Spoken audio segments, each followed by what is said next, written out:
9:30 p.m.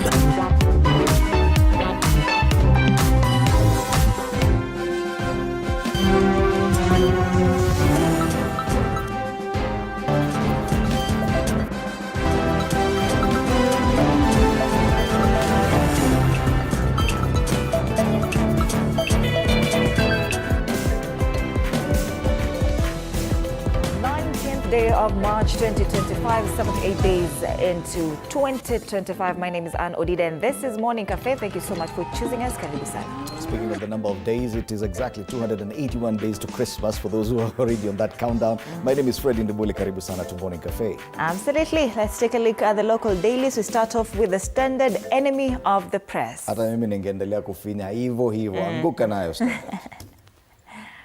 On People Daily, they follow the Standard's Ruto's sickening ministry. That's a big headline there. Taifa Leo, Nyoro njia panda. Amezubaa pale, kweli amezubaa. Anawaza. Ni upande gani? On the Star, only 4 million people paying for SHA. Did you know that? Interesting. Daily Nation, Mexican cartel rain drugs lab in Kenya. Tushafika your level. And on Business Daily, workers pay more to NSSF as regulator delays relief. So these are just some of the big headlines. Absolutely.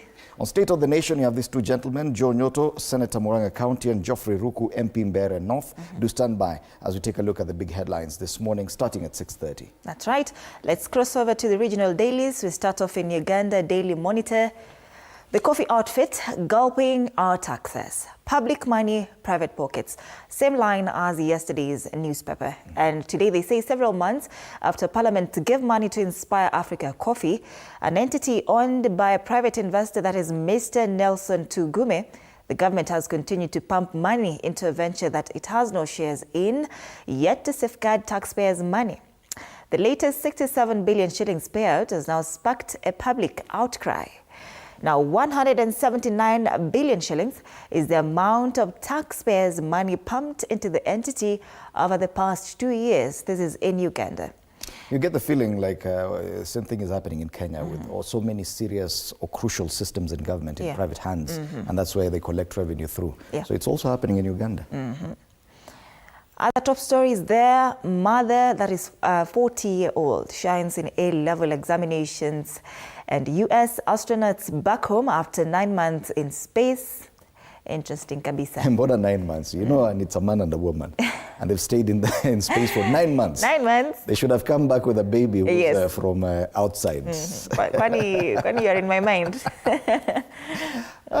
Still in Uganda, the new vision row erupts over Umeme buyout. 725 billion shilling approved by MPs. Not final, says Minister Nankabirwa.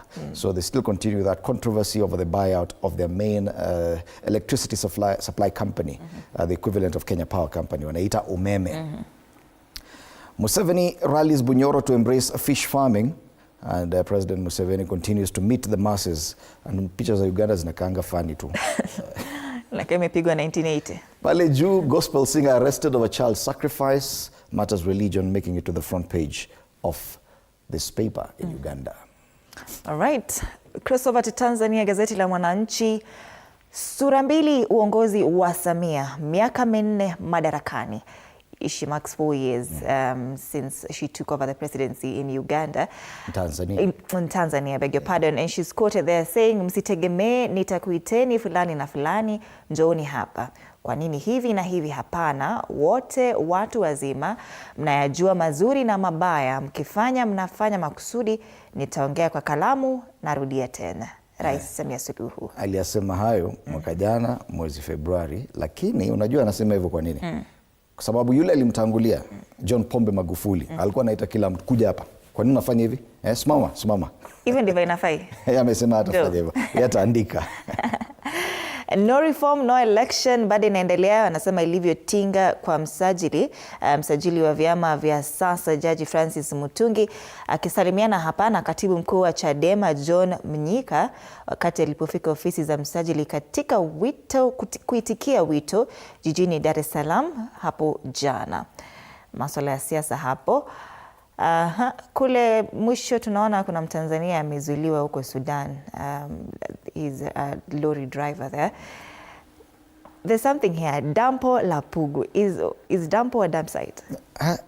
Dampo la Pugu halikidhi vigezo. Hiyo sasa mimi usiniulize.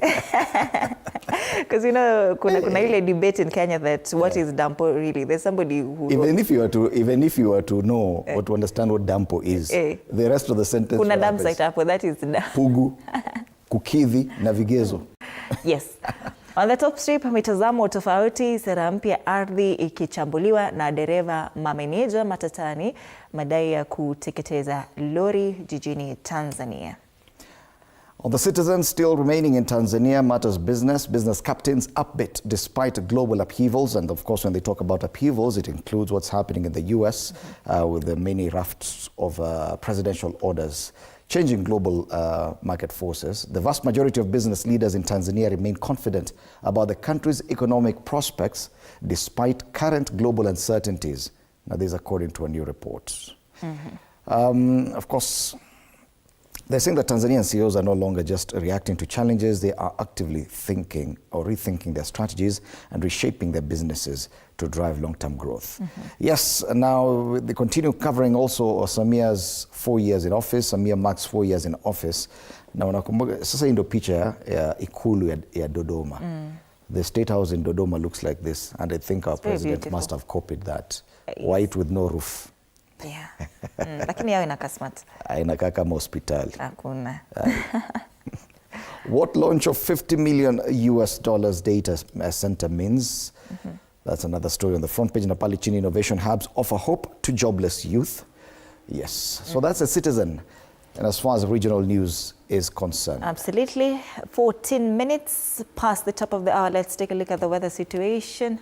Quick look at the weather, and we courtesy of Zoom.earth. This is a map. You can see some cloud cover within the central highlands, meaning there are quite a number of areas that will receive rainfall. Na kama umeguza your system ikaenda, ni kama inanyeshewa, because there's a lot of rain in some parts of the country.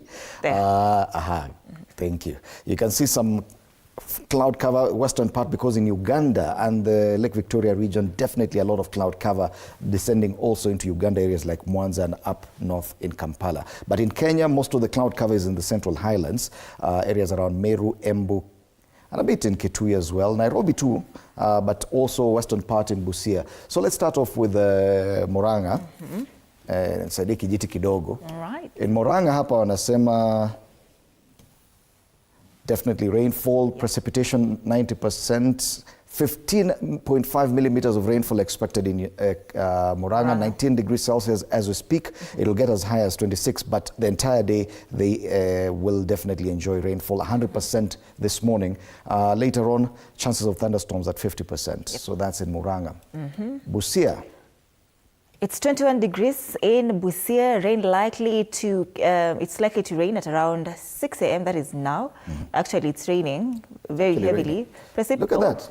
42.7 millimeters. This is the highest rainfall recorded, I think, in this country this year. Yes. 42.7 millimeters of rainfall in Busia. Heri wow. So really, that's very high. If it was to rain, remember when it was flooding, it was only 19 millimeters in Nairobi. Yeah. Now you can imagine if 42 millimeters of rainfall was to pour in Nairobi.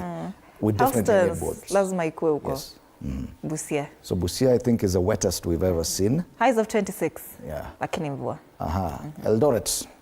In Eldoret, precipitation, very little chance, 1.8 millimeters of rainfall. It promises to be a very sunny day. Clear with periodic clouds, highs of 24 degrees Celsius there. Chances of rainfall much later in the evening, but kidogo sana. Kidogo sana. It's 26 degrees in Garissa, feels like 29. Hapa jua itawaka sana, and highs of 35 degrees expected today. Very, very sunny day. Wanasema mostly cloudy, lakini precipitation hapa ni 3.8 millimeters. Labda showers kidogo. You can see the contrast between Busia and Garissa. Yes, 40, wangegawia hawa. 42 na... All right, back home, Nairobi. 17 degrees in Nairobi, it feels like it. Highs of 24 degrees today. It will rain, lakini kutokea hapo saa 8 vizuri. But a little bit of showers this morning, toka saa 1 hadi saa 2. And that's the weather situation in Nairobi today. It's likely to rain today and tomorrow. Yes, let's take a look at the traffic situation. It's Hump Day Wednesday. Tuone kunakaa vipi? There are sections of the city and bordering counties of Kiambu where rainfall has been recorded. In Machakos, not much rainfall. But this could affect traffic as well. And we can see most of the major tributaries into town are looking good. The usual trouble spots at Pangani interchange, but there seems to be something just before you get to that interchange. Now, if this persists, it will present a problem for those coming from Thika Road just before they get to the Pangani interchange, and that could mean very nice news for guys coming from Kiambu Road. So if you're on Kiambu Road, watu wa Thika Road wamekuwa held up to Mathare Mental Hospital for now. So you can actually get to town much faster now before they clear that. Yes. Other areas, Jogoo Road is building up nicely, areas around Makadara and Botella there next to Likoni Road roundabout. City Stadium roundabout is building up. Once you get to Haile Selassie Avenue into town, both sides of the road are looking a bit busy. Apo Marikiti, but that's to be expected. On the eastern side of the city, Kangundo Road is easier than normal. Usually kuna dark red on both sides of the road. Today it's a bit yellow, meaning that bado kidogo, yet it's already almost 20 past the hour. Further, it's building up, a long stretch of red there. The other tributaries into town are looking good, so traffic sio mbaya sana. Yes. All right, let's take a look at the quote of the day.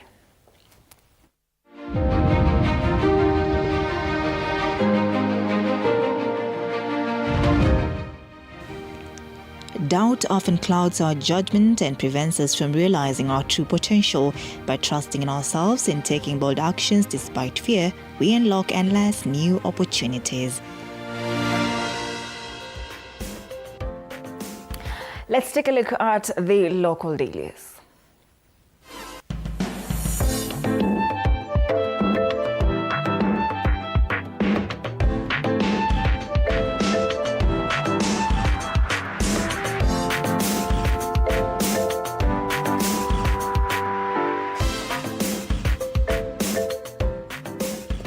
We start off with the Standard, and the headline there is Enemy of the Press. Now, Law of the Jungle. Professor Edward Kisiangani is a walking contradiction. The ICT Principal Secretary leveraged the media to rise to his position, yet now he seems to have forgotten this, becoming one of the biggest threats to press freedom.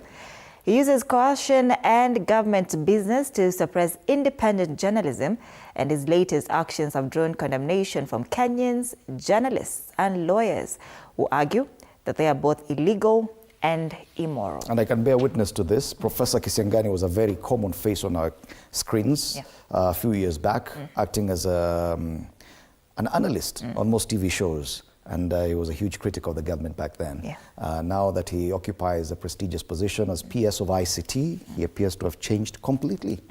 And as the Standard says, he is a walking contradiction. Yes. True depiction of if you can't beat them, join them. Yes, join. Yeah. It's a very sad state of affairs. And the top story there, visiting monarch asks Ruto to uphold free speech and other freedoms. He's quoted here saying yesterday, of course in State House, the people of Kenya, like those of the Netherlands, want their rights as free citizens to be respected and their voices be heard. At least alisema anataka commit the youth. After kuona email. Alisema emails zilikuwa 20,000. Zilifika. 20,000 alizipata. Yes. On the top strip, healthcare workers threatened to strike and doctors held a protest demanding better terms and threatened a nationwide strike in May if the demands are not met. When will it end, really, this doctor strike? Every year, doctor strike. And how Cusco plans to recover lost 8.8 billion shillings. This story is on page 4 and 5 of this newspaper. That's the Standard. People Daily, Ruto's sickening ministry. They talk about mediocrity. Afya House allocates billions of cash to non-health related activities as Kenyans suffer due to the SHA debacle.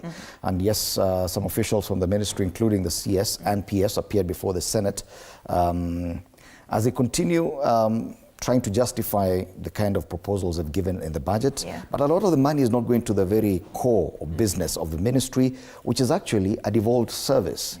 Which means that if at all you want more money, then the money for health services should be going to the counties because that's where the services are offered. But a lot of this money is remaining at the ministry in Nairobi. To do what? Some projects here and there. and they call it Ruto's sickening ministry. And I think this one, if you ask me, appears very sympathetic to the Standard. Yeah. Ni kama, umefinya jamaa wetu, hata sitaonyesha. So that's the main headline there. Of course, the news of the visit by the Dutch king, Willem Alexander, and he condemned abductions. We've mentioned that. 460 convicts, including rapists and murderers, seek Ruto pardon. That story is on page 2. It's quoting there the Attorney General. Should they be released? Well, it's a presidential prerogative, the power of mercy. Pale juu IEBC Dinosaur series focus on Amadi. Instead, they are focusing on Charles Nyachai. Yeah. So they're focusing on the former registrar of the judiciary, Amadi, who has actually overseen the swearing in of a president already. Now she wants to go and oversee the election process. Yeah. Hey, how lucky. That's the People Daily. All right. Taifa Leo, Nyoro njia panda na mbunge chipukizi aliyevuliwa mamlaka kwenye kamati ya bunge yenye ushawishi kosa kutangaza msimamo. Anasema mbunge huyu wa Kiharu ameonekana kuwa kwenye njia panda kisiasa, asijue muunge Rais William Ruto au aliyekuwa naibu rais Rigathi Gachagua. Yuko hapa katikati yao. Tunaona rais na tunaona aliyekuwa msaidizi wa rais. Anaitwaje? Naibu rais. Naibu wa rais. Habari zinginezo, Waititu wajaribu bahati tena kotini. Hii ni mara yake ya pili kujaribu kuwa huru baada ya jaji kukataa ombi lake la kwanza Machi tarehe 3 mwaka huu. Milioni 2 hatarini kufa njaa kaunti 23 ni ripoti ya mamlaka ya kitaifa ya usimamizi wa ukame NDMA ambayo inalaumu mvua ndogo. Israeli yaua watu 320 vita vipya katika Gaza. Waziri Mkuu wa Israeli Netanyahu asema ameagiza jeshi lichukue hatua kali kumaliza Hamas. On the top strip, Gachagua aalika Ruto Mlima Kenya. Interesting.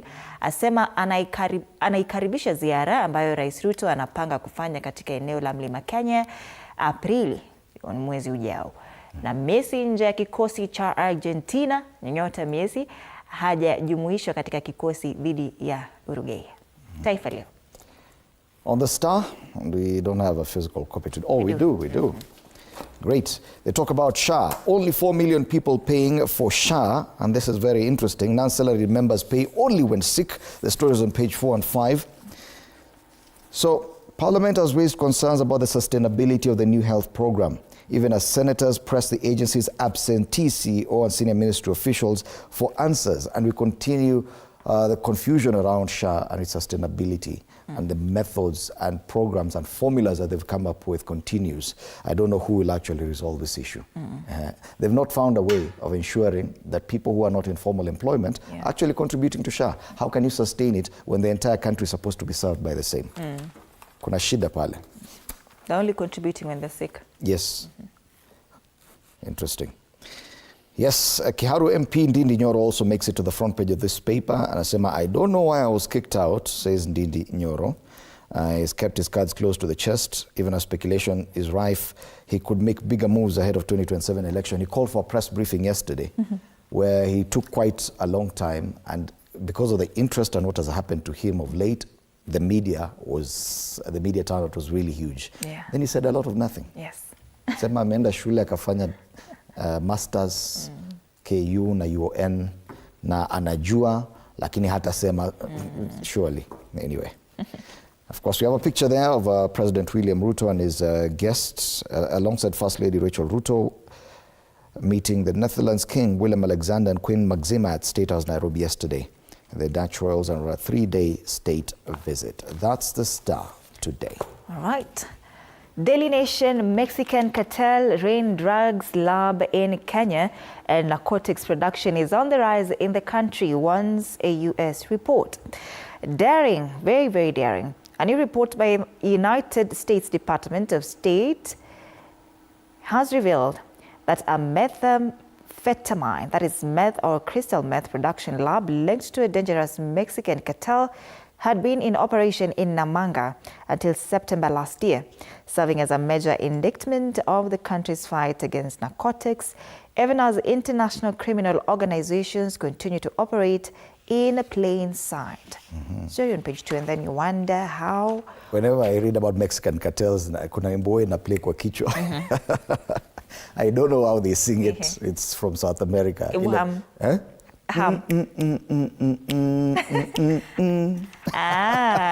Tutaweka YouTube tusikie ni ngoma gani. Sio mimi nimesema, hiyo inakuanga tu kwa movie.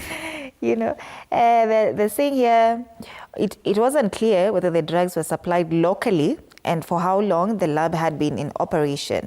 But the US cautioned that domestic drug production in Kenya is on the rise.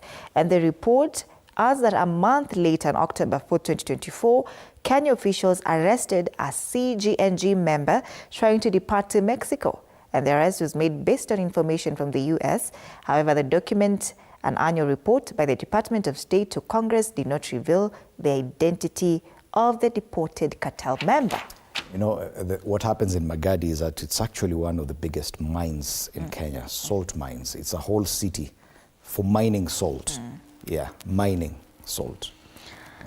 Other stories here, Gachagwa's allies told to vacate their fancy offices, and today is the deadline for committee chairpersons who were ousted following recent elections in the National Assembly to relinquish their public offices to the new leaders. Among those that will be affected include Kiharu MP Ndindi Nyoro, who led the powerful Budget and Appropriations Committee and who yesterday lamented over his alleged betrayal. There's a story here on crime, and she says, I was in a Ghanaian jail with Nduta due to forced drug trafficking, and a Kenyan woman is currently in prison in Hong Kong. Now claims she spent time in a Ghanaian prison with Margaret Ndeta, who has been condemned to hang in Vietnam. Matters education here troubled. Moi TUK varsities to fire close to 1,000 employees. Parenting, when a child asks about the absent parent. Interesting. All right. This one is on page 2. I'm personally going to read it. Nakwenda kuambia shule yenu haina pesa. Ulisomea shule haina pesa. That's the Daily Nation today. Business Daily. Oh my goodness. Sasa shule yenu ikikosa pesa, ulisoma namna gani? Matters business, workers pay more to NSSF as regulator delays relief. RBA links few approvals to administrative hiccups. Affected employees and employers pay up to 3,840 shillings extra. Now, this is the fact that if you're paying pensions on your pay slip, it's usually the tax deductible factor that you do not pay tax on that amount. But because of delays in effecting after they changed the NSSF deductions, inamaanisha watu wamelipa na wametaxiwa on the same, which is actually wrong. How Uchumi sales plunged to 65 million shillings after KDF spat is another story there. Kenya's uptake of Starlink slows down. Na kulikuwa na a lot of excitement about Starlink.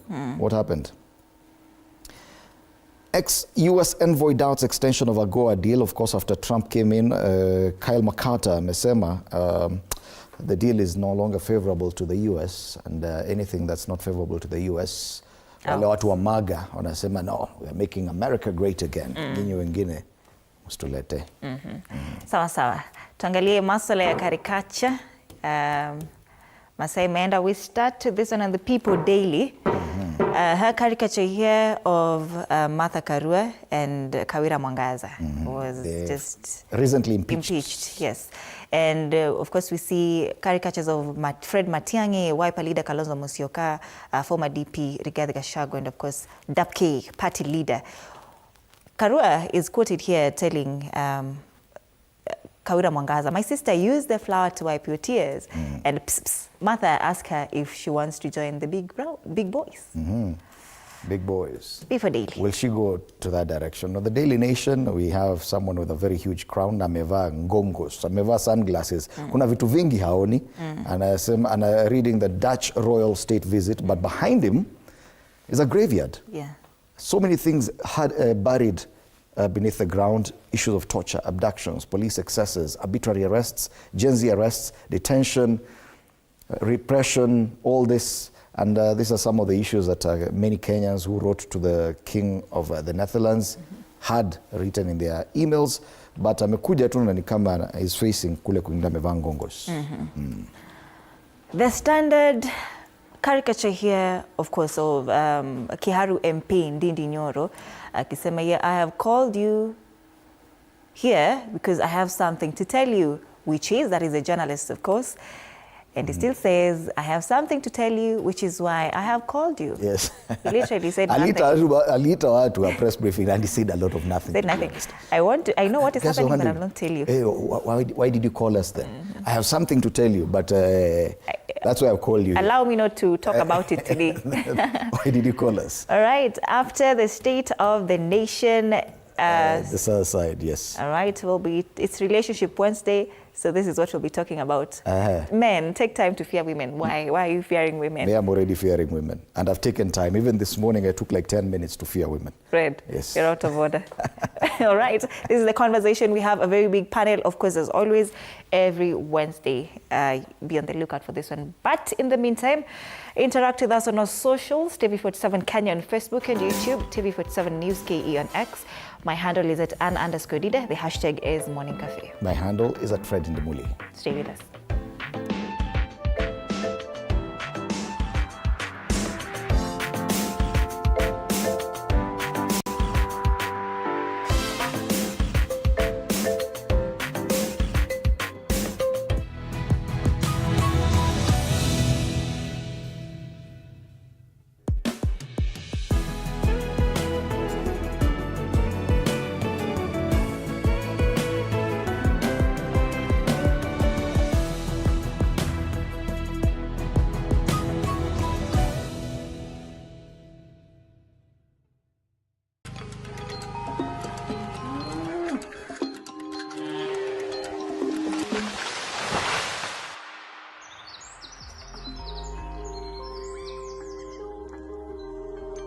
Our world is changing every day, and so should we, for the better. Each week, we tackle the big why, the question that should be on everyone's minds. Why isn't this fixed yet?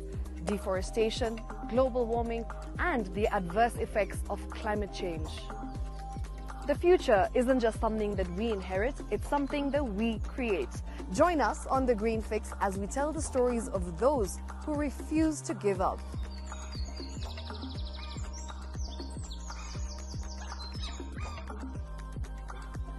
When it comes to fixing the planet, there is no time to waste.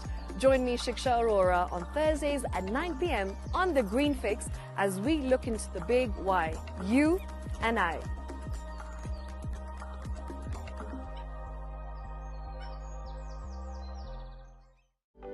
For comprehensive information and education on your health, Body Garage is here. Don't allow anyone to pluck out your good tooth as long as it is strong and stable. Cancer doesn't start today and you get the symptoms tomorrow.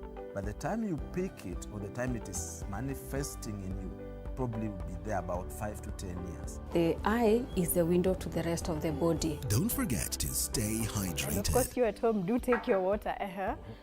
So the ultimate test is actually you check your urine. Your urine should be clear. Clear like the water? Yes. Should be able to see the other side of the urine.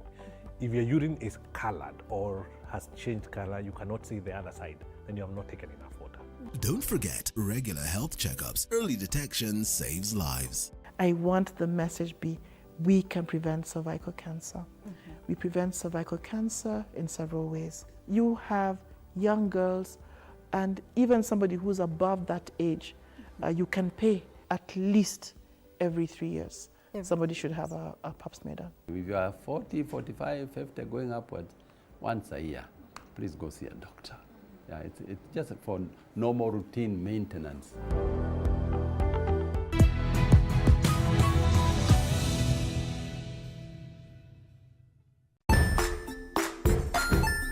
Hey there, friends. Welcome to Kids on the Block, where fun and imagination come alive.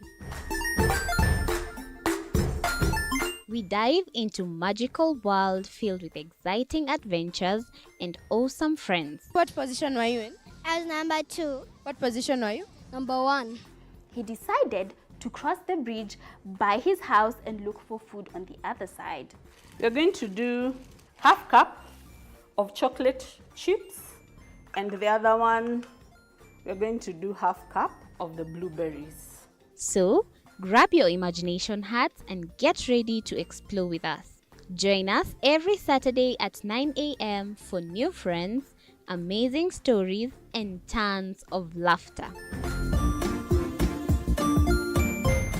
Jiunge nasi tunapoangazia safari za viongozi bora.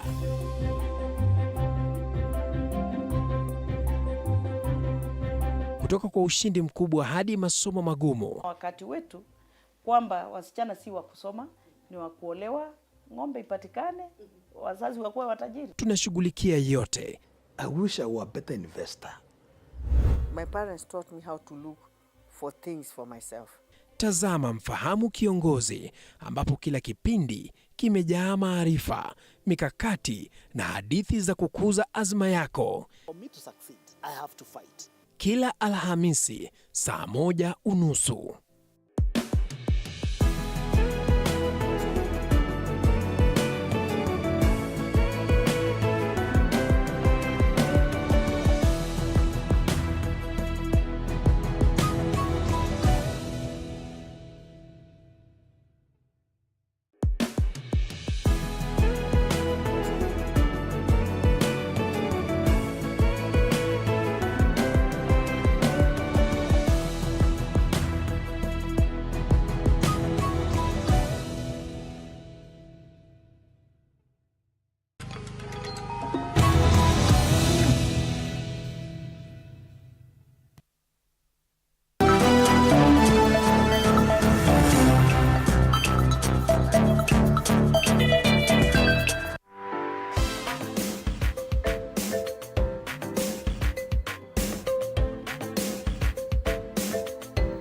Right, welcome back. You're watching Morning Cafe on TV 47. Time for the State of the Nation. Should say good morning once again. My name is Freddie Ndimuli. The big headlines today on the front page of the Standard: enemy of the press, and probably that's the big discussion we'll start with. Mexican cartel rent drugs lab in Kenya is the front page of the Daily Nation. On the Star, only 4 million people paying for SHA. The health discussion also persisting. And of course, the gentleman on most of the front pages today is none other than Kiharu MP Ndindi Nyoro. He called a press briefing yesterday, and we're still trying to find out what exactly the press briefing was about, because even the cartoons note that he said a lot of not so much. Yeah. Allow me to welcome this morning Geoffrey Ruku, MP Mbeere North. Karibu sana Bwana Ruku. Thank you very much. We're hoping that Senator Joe Nyoto from Murang'a will be joining us momentarily. But before that, I want us to focus, Bwana Ruku, on the front page of the Standard: enemy of the press.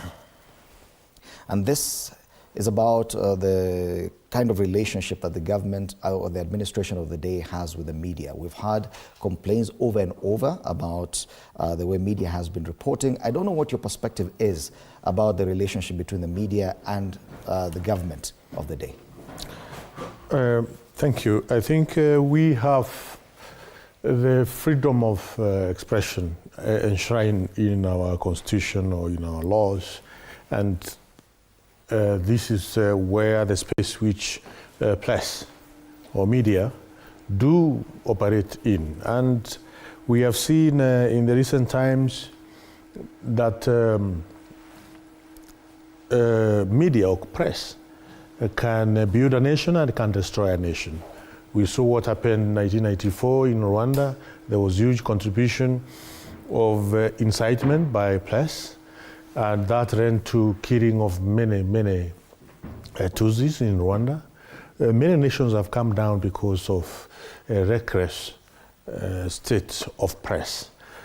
Here in Kenya, we have seen sometimes balanced reporting, but also in some instances very insightful headlines in our press, especially the Standard. I've seen it, you know, not even the Standard, even the Nation sometimes, very insightful headlines, which actually don't hold any merit. So it is true, there is some conversation which need to be done as far as this space of press is concerned. But there's definitely mechanisms to handle such disputes. The Media Council of Kenya exists to mediate in case of any problem from anyone, any complaints, either from the government or any other entity against the media or vice versa. Is it right for the government, which has not filed an official complaint to the Media Council, to attack one media house the way it has, the Standard? It depends with the... it's not the first time government is coming into confrontation with the Standard. We remember even during Moses Kuria as a CS when he said, moving forward, the government will not be advertising its, what need to be advertised by government institution in nation. So we have seen this kind of confrontation again and again, but I think even if there is mechanism put in place, why is it that this press doesn't take that that space to be responsible? But you've just said it yourself, Bonaruko, that there's freedom of expression. Yeah. You've seen the headlines from the Standard or any other media house. Is there any headline that you can remember that was really off the rails, that was really, probably you could say that has really riled the government, apart from the fact that it's not necessarily a positive headline on this administration? Just 2-3 days ago when we saw, I think it was in Daily Nation, saying that how Raila Odinga saved this government from military coup, which is not true. Why bring issues to do with the military coup? It's a serious allegation, and such a statement is heavy. And they came up saying, apologizing. Why would whoever is the editor of Nation want to put such an end? Do you know what it means to orchestrate a coup in a country? That means that they are aware there are some generals in the military who are ready to take over the government. And if there's something like that, that means there are some generals in the military who commit treason. Who should be in court martial as we are speaking. That particular paper quoted someone who has not come out to say that that was a lie. It quoted the former Prime Minister. The former Prime Minister has not refuted saying those things. The former Prime Minister came out and said that is not true. He never said anything like that. I saw a statement from Raila Odinga. So why would such a national security newspaper have such kind of an headline, which is reckless, which requires even more investigations? Okay, let's bring in Senator Joe Nyoro into this conversation. Senator, good morning, karibu sana. Good morning. We've started off with the headline on the front page of the Standard. A day ago, Professor Edward Kisiangani, the Principal Secretary in charge of ICT, terminated the contract for advertising between government and the Standard newspaper, given the fact that the Standard has been printing some headlines that are not deemed comfortable with the government or are not necessarily positive for the government. But yet we've seen that not just this administration, enough administrations have not been always comfortable with how the media portrays them. How different is it this time around that we're seeing the government actually going after one particular media house? Thank you, Fred. I think I would describe it in just one word, sad. Because, if we want to say that there is freedom of the media, but then we want to influence the media and control the media in how and what it reports about government, that if you do not report positively about government, that you'll be denied, government business in terms of adverts. It's sad because if my position would be that if the government is not comfortable with, or if any particular media house has reported something that is not true, then the government should go to court and, of course, seek for damages from such a media house. Otherwise, that's corruption. I mean, that's coercion. You want, so it is, what Professor Kisiangani means is that in order for you to get government business, then you must report positively. So in effect, what the government then through Professor Edward Kisiangani is doing is to bribe media houses to report positively about government. What government should do is to do positive things, so that then the media will report about the good things the government has done. When the government does things that do not, that are not becoming, of course, if we then profess media freedom, we should be able to allow the media to do what it is supposed to do. Otherwise, I think that's corruption. It remains, like I've said, that if you report positively about us as government, we are going to give you business. Isn't that blackmail? Yes, that's bribery. Yes, and blackmail. The media has been very pivotal and probably one of the fundamentals of this thriving democracy. When we see this push and pull between media and the government of the day, Bwana, it is something normal, and it doesn't just happen in this jurisdiction. Even in America, the president does have differences with the media, but when the government decides to go after a particular media house, that could be seen as, on one hand, a blackmail, but also as a means to stifle democracy. Don't you agree? I don't agree, because there's too much fake news, and we have seen quite a lot of that also in Standard. You know, a few days ago I saw very funny headlines from the Standard. For instance, the photo of Musalia Mudavadi and the photo of Kithure Kindiki. And then the headline is Flower Girls. Why do you have an headline which is demeaning the stature of very important offices occupied by these two gentlemen? One is the Deputy President of the Republic of Kenya. The other one is Prime Cabinet Secretary. These are key offices of the Republic of Kenya. And demeaning the stature of these two gentlemen as far as running the affairs of this government is not right, is not correct. But is it criminal? It borders criminality. Really? It borders criminality. Let's have responsible reporting. Let's be responsible with our ones. Remember, we can say something which can destroy. So I think such a fake headlines, we should not be encouraged. Why would it be fake if at all the individuals occupying those offices are acting like flower girls? Are they flower girls? They could be acting like flower girls. No. They are not flower girls. These are serious offices, and they are carrying their mandate very well. And that's why we are able to wake up every morning and find a nation which is operational, which is working.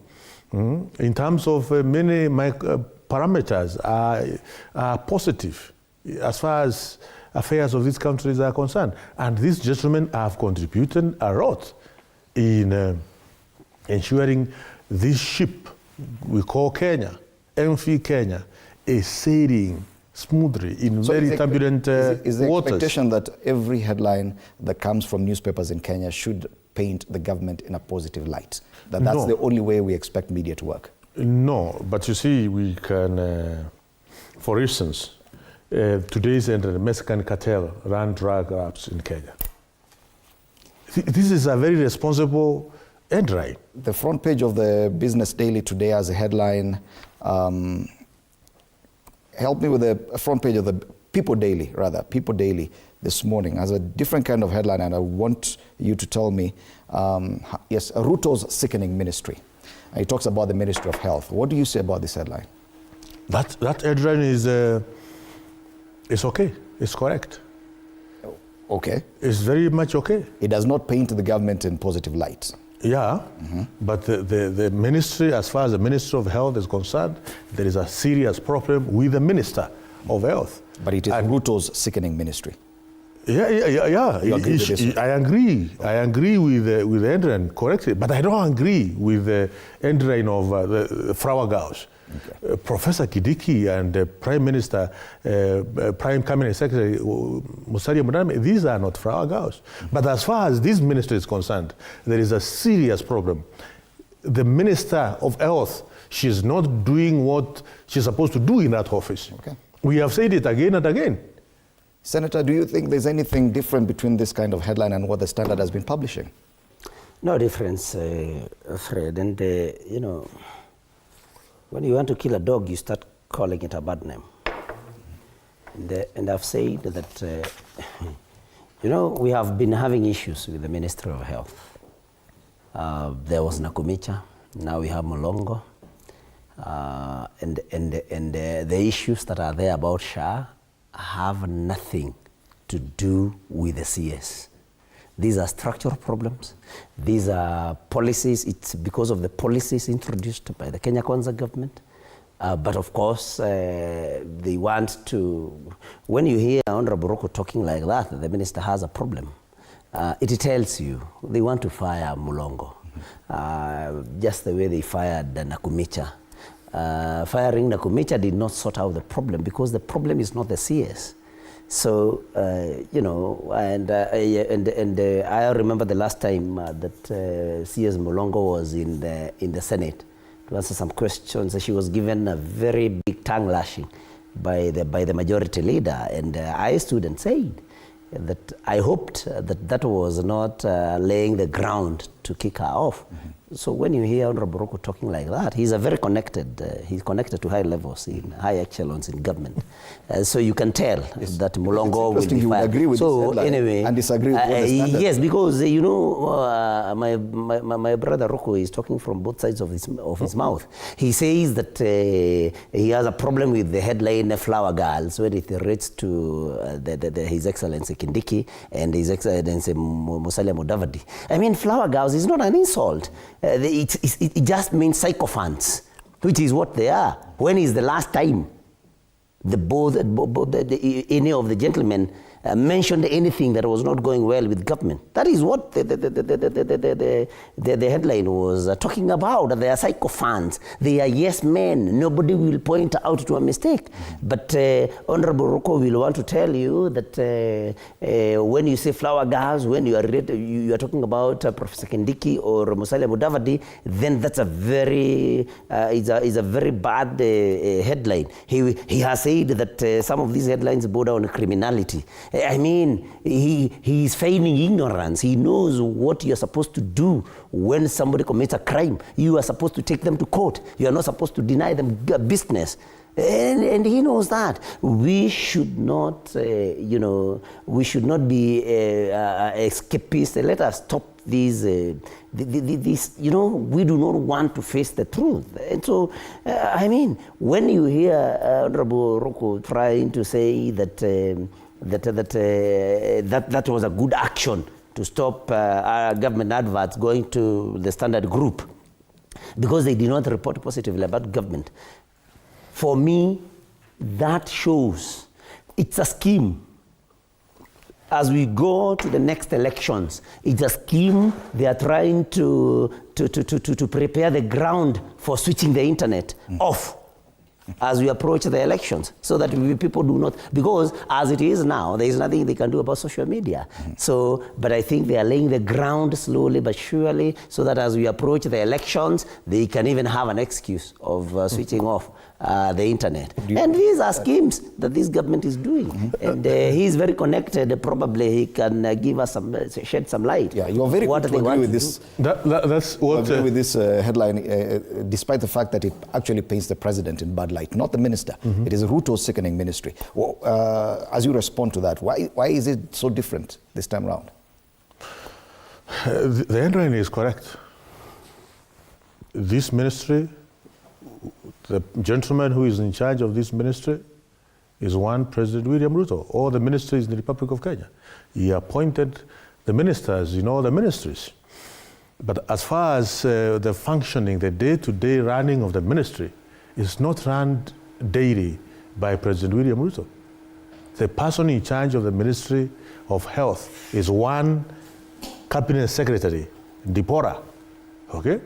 So if there are issues, the person to ask as far as the Ministry of Health is concerned, is the Cabinet Secretary. That's where the buck stopped as far as matters Ministry of Health in the Republic of Kenya is concerned. And we have said we should see her explain to Kenyans how implementation of a very important program of this government, how far, what effort she's making. The Parliament of Kenya, or the National Assembly, allocated money, 3 billion through the supplementary budget the other day, to ensure we operationalize the chronic and the chronic fund within the structure of SHA.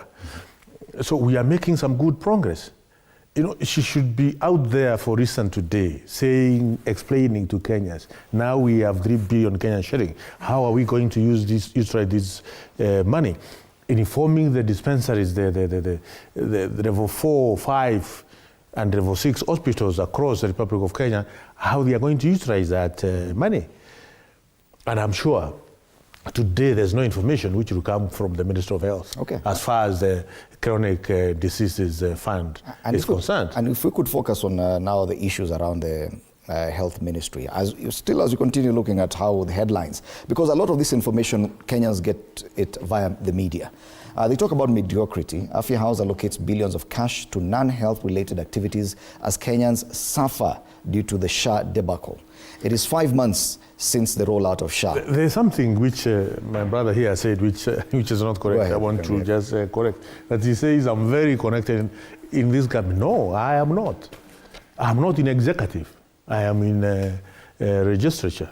I only say that we are going to take this country in the right direction. I know the commitment which President William Ruto has in his heart. I know the kind of effort he's making. I know how difficult it is to make very unpopular decisions, painful decisions, for the sake of the nation. Were it not for the very unpopular decisions and painful decisions which President William Ruto has made for the last 2 years, would not have brought down the fiscal deficit of this country in terms of fiscal consolidation, which is moving in the right direction. We will not have gotten right in terms of the dollar as a sharing. We will not have gotten right as far as production of food in the Republic of Kenya. Today, there is no importation of any cereals or food in the Republic of Kenya. Yet key sectors like the health sector are in crisis, Bwana Ruku. You must agree. Yes. You say there's a deep problem here. There is a huge problem as far as health sector is concerned. Yes, and but you are saying back stops with the president. Yeah. Look, President has allocated 3 billion. Yesterday he signed. Do you now expect the president to call a press conference at the State House today to explain to Kenyans what that 3 billion is going to do? Okay. It is this lady who should be calling the press conference and explaining to Kenyans. And she was before the Senate yesterday, Bwana Nyoro. And senators were yesterday taken aback when it emerged that technical officers at the Ministry of Health had allocated billions of shillings in the budget to non-essential items not related to Kenya's healthcare. If at all a lot of money is going towards health services, then ideally it should be going through the counties, because health is a devolved service. But it would appear that the health ministry is holding a lot of that money at the national level. Probably that's why even SHA is not able to work properly. In your assessment as a senator, what is the problem with this? Why is it so difficult to make the health sector work? Thank you. I think one major problem, Fred, has been the fact that though health is devolved, but the national government has really never wanted to make resources to follow functions.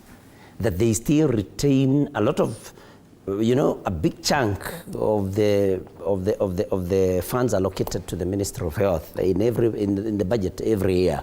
Most of it is retained in Nairobi, and the health being devolved, then it means that counties, I would not say are starved of cash, but I think they would need more.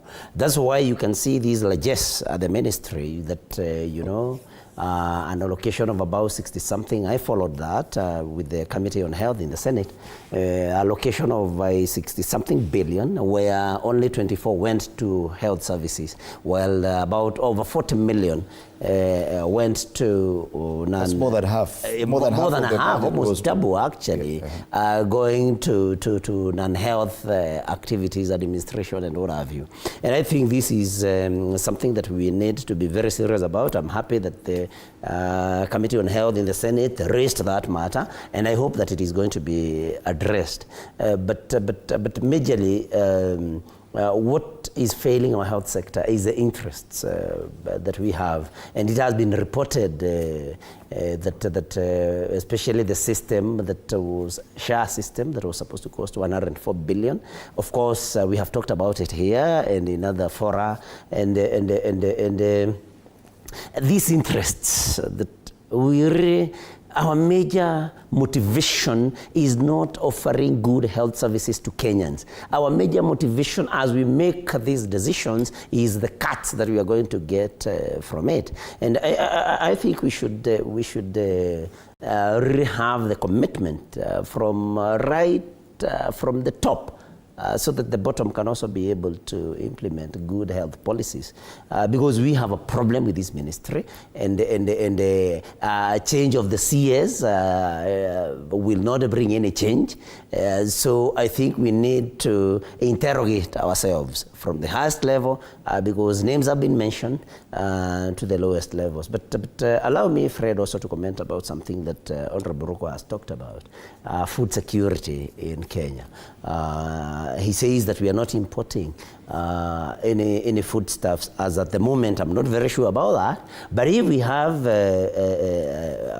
have big reserves of foodstuffs and we are doing well, I think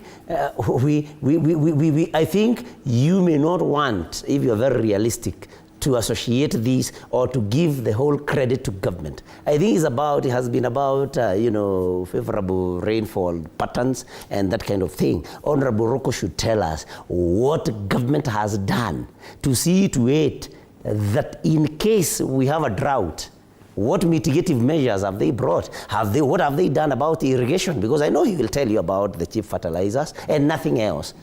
Cheap fertilizers, but we are depending on rain-fed agriculture. What have we done since 2022 to see to it that we mitigate against drugs? I mean against drought. What happens if and when a drought comes? Have we done enough to ensure that we can do irrigation to ensure that our food security continues? And just to support your point, there's a headline on the front page of the Taifa Leo that says milioni 2 hatarini kufa njaa kaunti 23 hapa Kenya.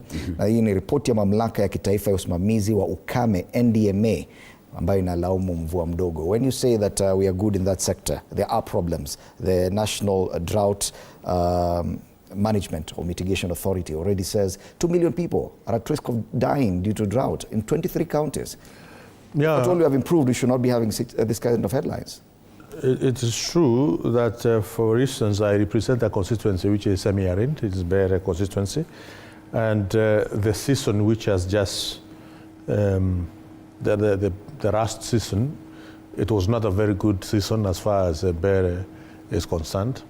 And this is the case in quite a number of other constituencies in the Republic of Kenya. But having said that, I can assure you, Idumuri, there is not even a single Kenyan who is going to die because of hunger. We have enough. Is that a guarantee? That's a guarantee. We have enough food in Kenya today than many other previous years.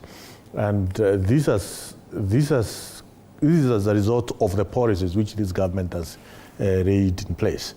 And by the way, for a policy to be implemented and you start seeing the results, it takes not less than 2 years. For instance, I will give you an example. My constituency education was performing very bad by the time I was becoming a member of parliament. We decided that we have to change quite a number of issues as far as the education sector is concerned. Last year is a time we registered very positive economic improvement, performance in majority of secondary schools in Mbeere North. It took almost 2 years to see the results of our investment in education sector. So it's the same case. The first thing which this administration did is getting it right as far as production of food is concerned. Because before, the previous administrations have been subsidizing consumption. Kenya Kwanza administration said we are going to subsidize production of food, and it has gained positive or tremendous But you also must admit that we've seen a return of subsidies even in fuel that they said they would never do. But anyway, let's go back to the issue of health, because everything, the devil is actually in the budget making process. So the public health officers, they shocked senators when the accounting officers were unable to explain reasons behind the increment of their budget from 91 billion shillings to 172 billion shillings, a whopping 98% increase in the budget for the health ministry.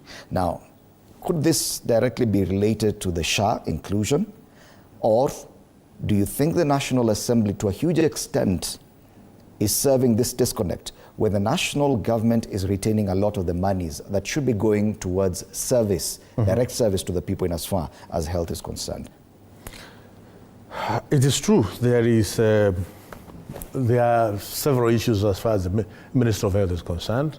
Health is devolved, to a greater extent, devolved to the counties. Therefore, we want to see that the Ministry of Health and county government are working hand in hand. The Minister of Health and the county government in the Republic of Kenya, they have to work very closely. We have seen health sector in Murang'a County, which is represented by my brother here.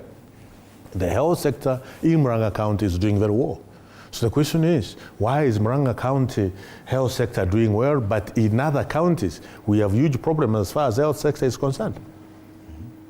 So it means the effort of the governor and the effort of the Ministry of Health are needed for the success of implementation of matters health in the Republic of Kenya is concerned. We should be seeing other governors also going to benchmark with Governor Kang'ata Irungu, because we have seen mobile clinics, we have seen SHA is working to a greater extent smoothly in Murang'a County. Before even the SHA implementation, there was something which we are calling,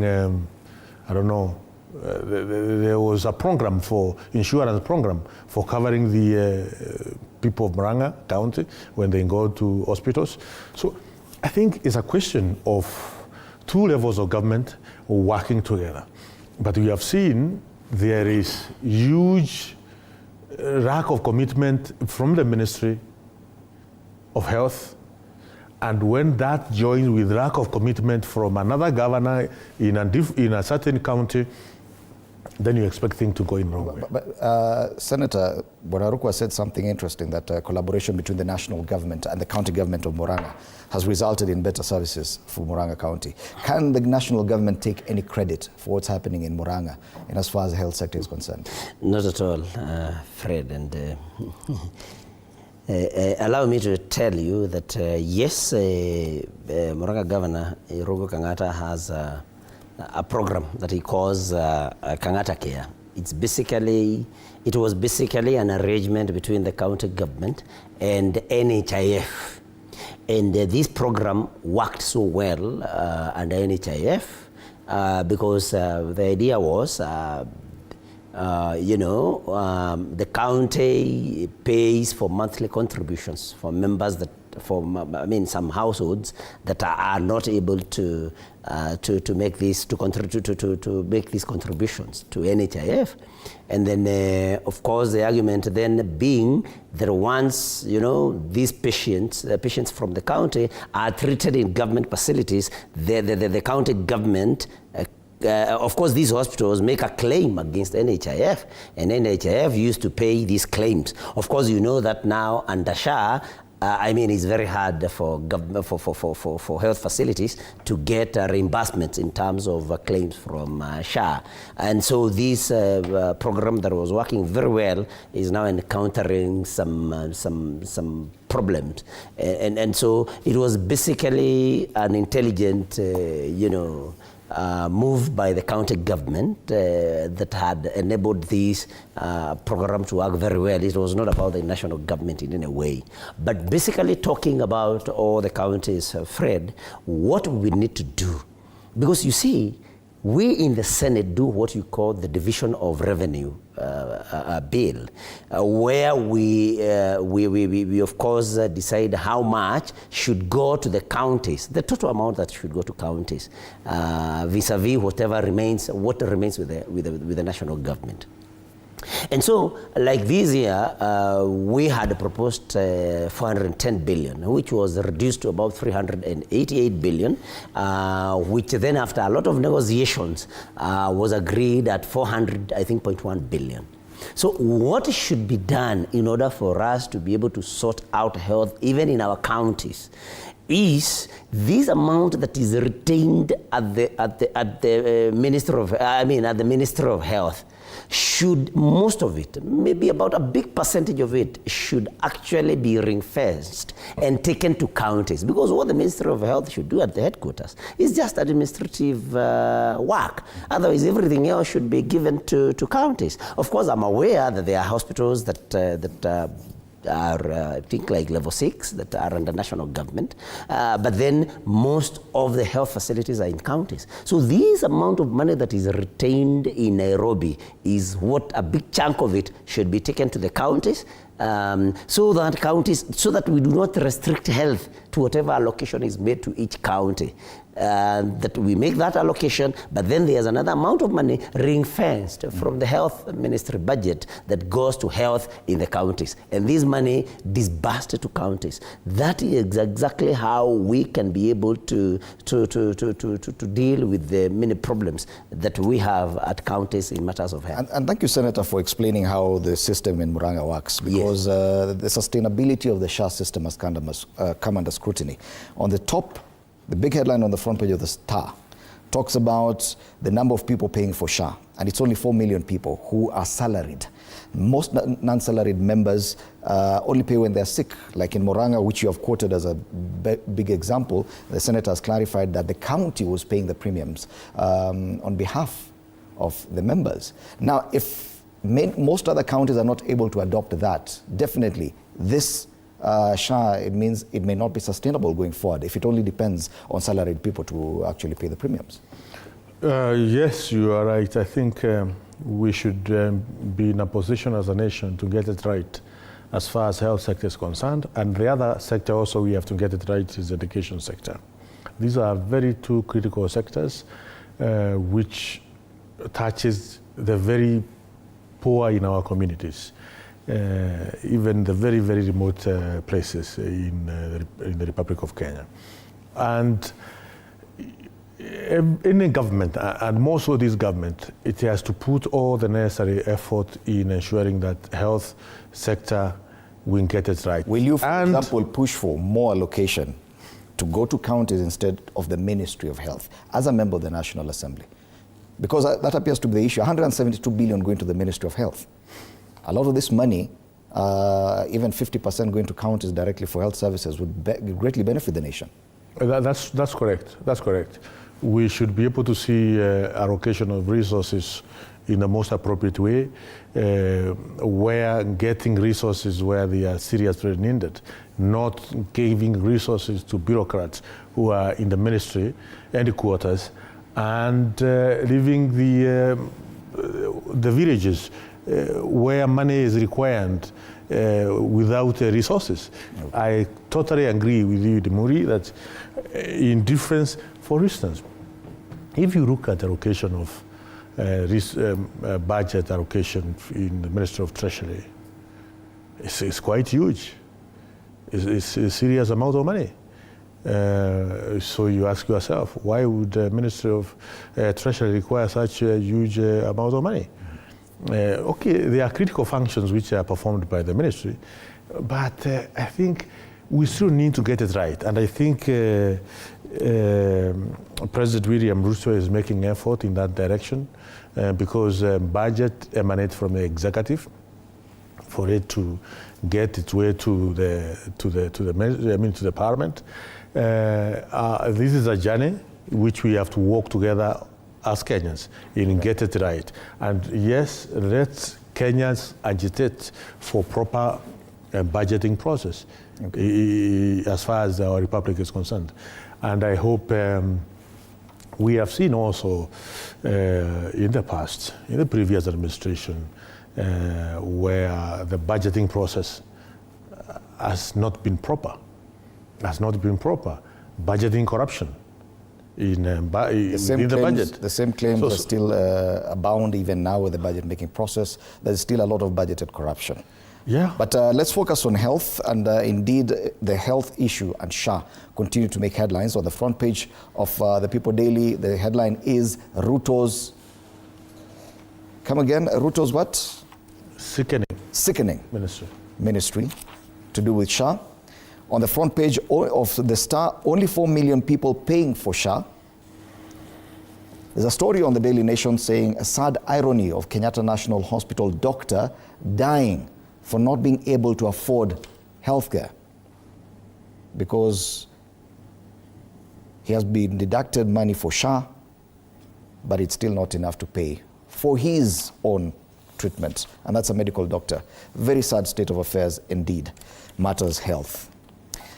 And I want us to move on to political matters. And if you look at the front pages today, there's one familiar face on most of the front pages, the Kiharu MP Ndindi Nyoro. He's there on the front page of Taifa Leo, anasema Nyoro njia panda. Mbunge chipukizi alivuliwa mamlaka kwenye kamati ya bunge yenye ushawishi akosa kutangaza msimamo jana. Mbunge wa Kiharu Ndindi Nyoro ameonekana kuwa kwenye njia panda kisiasa. Asijui amunge Rais William Ruto au alikuwa naibu Rais Rigathi Gachagua. It is one of the stories that we covered here at TV47 as well. Let's watch it. Following his ouster from the National Assembly's Budget and Appropriations Committee last week, Kiharu Member of Parliament Ndindi Nyoro has broken his silence, highlighting his gratitude for the opportunity to lead one of the most influential committees. In his much-awaited press briefing, the son of Muranga revealed that he has not spoken to his party leader and once ally, President William Ruto, since October 2024. The last discussion I had with the president of the country, the last political discussion, either a chat or a discussion, as it were, was before October of last year. And I would not want, and you permit me to do that, not to discuss any further about any leader, because as you're all aware, I stopped serving in my position. It's barely a week. Speaking during a press briefing here in Nairobi Tuesday, Nyoro said no government official or member of the ruling coalition reached out to inquire about his work as the Budget Committee chair before and after his ouster. I have not had any conversation directly or on phone with any leader of our coalition. His political silence has been linked to a close relationship with former Deputy President Rigathi Gachagua, who was ousted in 2024. However, sources indicate that Nyoro is in the process to register his new political party, expected to be launched soon. This as former DP Rigathi Gachagua, during an interview on Monday, revealed that he was aware of parties sponsored by other forces to destabilize Mount Kenya region. President nĩanjĩtie gũthondeka ciama ingĩ arenda kũrehe kĩrĩma-inĩ nĩgetha tũgayanie na nĩabangĩte makandidate marĩa arenda kũrũgamia president nĩgetha tũgayanie arũgamia andũ atatũ ana nĩgetha kura cia kĩrĩma igayũkane nĩgetha ciage kĩene tondũ nĩguo nĩguo gwathire mwaka wa 1992 rĩrĩa twarũgamirie Kibaki na Matiba. So sometimes, for a position to be created, one person has to forgo the years. And therefore, it's always a chase. The lawmaker, who formerly had a close relationship with President William Ruto, has been silent for months prior to delivering his statement. Mike Kagwango, TV 47, Nairobi. Yes, njia panda, Ndindi Nyoro njia panda. Ndio habari kuu kwenye ukurasa wa mbele wa Taifa Leo. Senator, the feeling is that, and I think it's been captured perfectly on the cartoon on the Standard, that Ndindi Nyoro, whatever he wanted to say yesterday, he didn't say it. He called a press briefing, said, I've called you here because I have something to tell you, but I have something to tell you, which is why I've called you here. He basically said nothing. Listening to the former deputy president, he seems to suggest that there could be a plan by President William Ruto to try and prop up other leaders, probably for even presidential ambitions in the Mount Kenya region. This claim has been repeated by a lawyer here on Twitter. It's called Willis Evans Otieno, and he says, Ndindi Nyoro is William Ruto's project. Enrolling for a master's degree is not an achievement.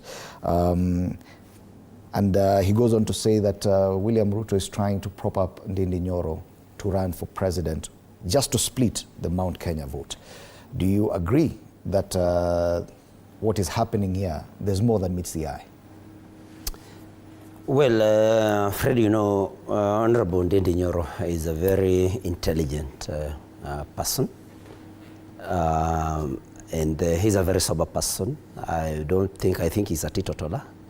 And so I do not want to cast aspersions about him in any way. I may not know of maybe any plans that he's William Ruto's project. I want to trust that that is not true, because if it were going to be true, then I think it would be very unfortunate, because then that would create division, just like the second deputy president has said. And I know that Honorable Ndindi Nyoro is not somebody that you can just use. This is somebody who is independent. This is somebody who is sharp.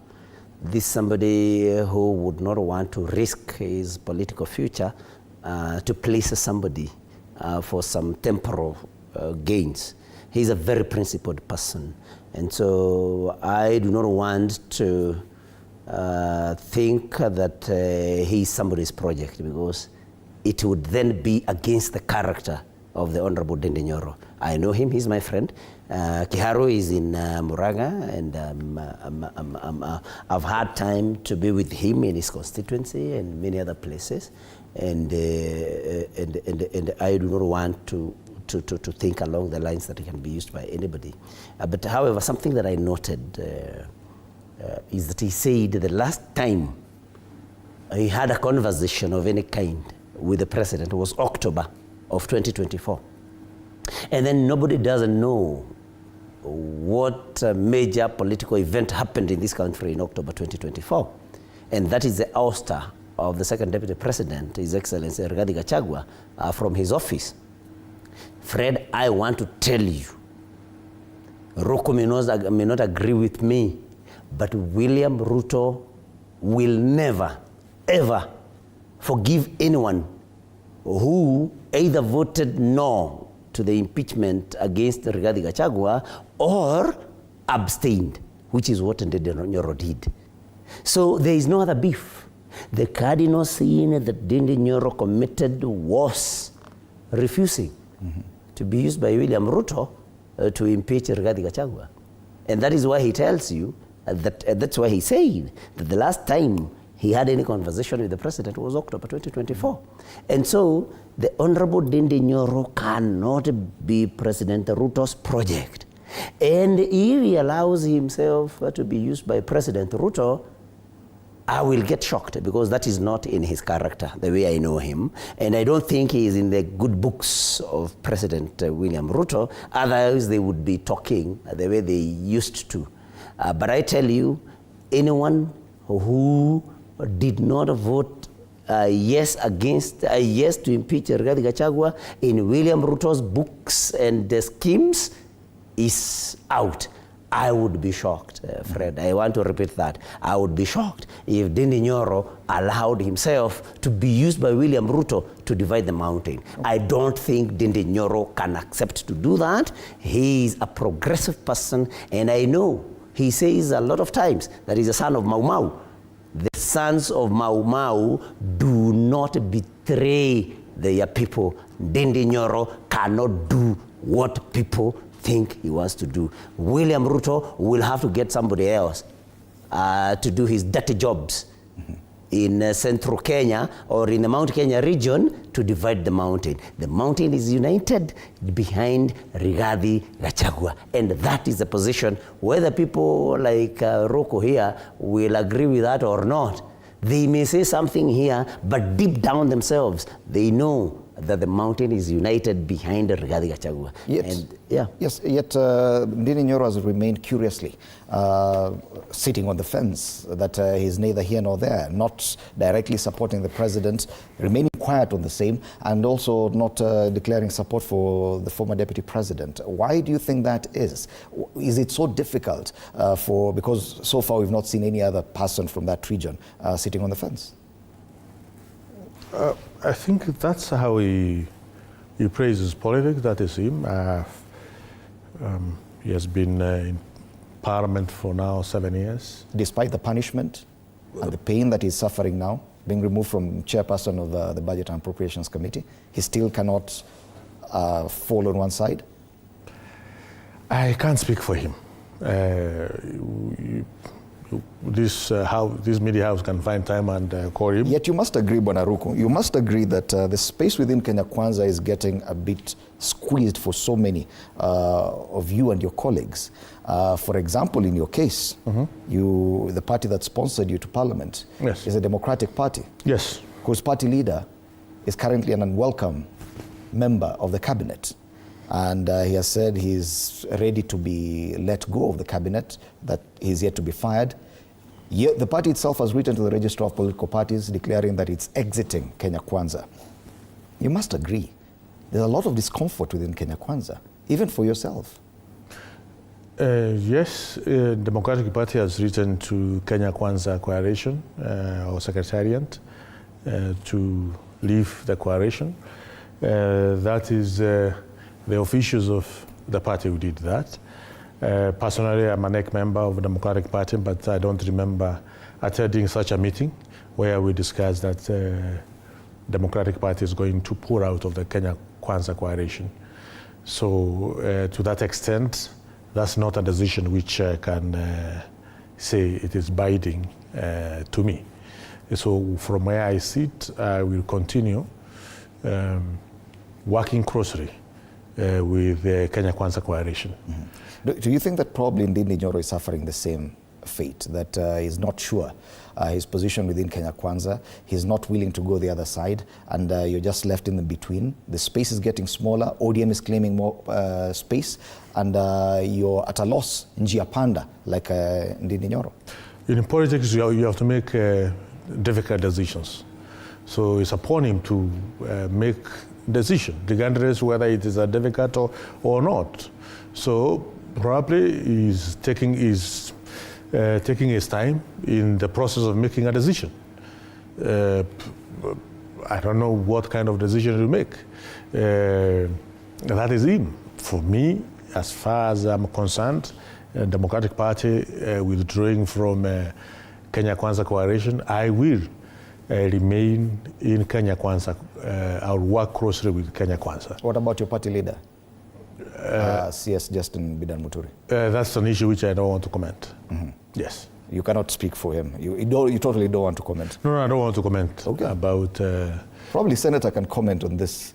It's getting uncomfortable for so many members, especially from the Mount Kenya region. Those who are left within the Kenya Kwanza working agreement, because we are not sure if it's still a coalition. What is happening to Ndindi Nyoro, what's happening to the Democratic Party, members like Bwana Ruku here, the CS for public service, it is more the same thing. Fred, I want to tell you that William Ruto and his cronies have decided to annihilate any leader from Mount Kenya region. Even people like Ruku are just talking here today. William Ruto has no value for any leader in central Kenya. And I say that because of what the issue you're talking about, Justin Muturi. Because William Ruto does not want anybody who can think independently. William Ruto can never take no for an answer from anybody. And he has decided that, and just wait, even the most talked about, reshuffle of the cabinet and government, PSs and what have you. Just check. You will see that the casualties will be from Mount Kenya. That is what he's doing. So he's taking Mount Kenya positions and using them to bribe Raila Amolo Odinga, on whose coattails he's hanging, and he has no other plan apart from Raila Amolo Odinga. And so Justin Muturi will be kicked out in due time, in due course. Why? Because he's against abductions. And having suffered the pain of his own child being abducted, Justice Muturi has just decided, I have to talk truth to the power, which is what William Ruto will not. And I dare tell you, and we will be here, God will keep us. I dare tell you that even Professor Kithure Kindiki will not be made William Ruto's running mate in 2027. William Ruto has decided that no leader, no upcoming leader from the Mount Kenya region will be allowed to grow or to hone their leadership skills. And that's why Rigathi Gachagua is no longer there. That's why now Ndindi Nyoro is no longer in the position that he held. That's why Mithika Rinturi was fired. That's why Justin Muturi is where he is. That's why Kithure Kindiki now, you saw during the pact, the signing of the pact, you saw the podium that he was using. And of course he was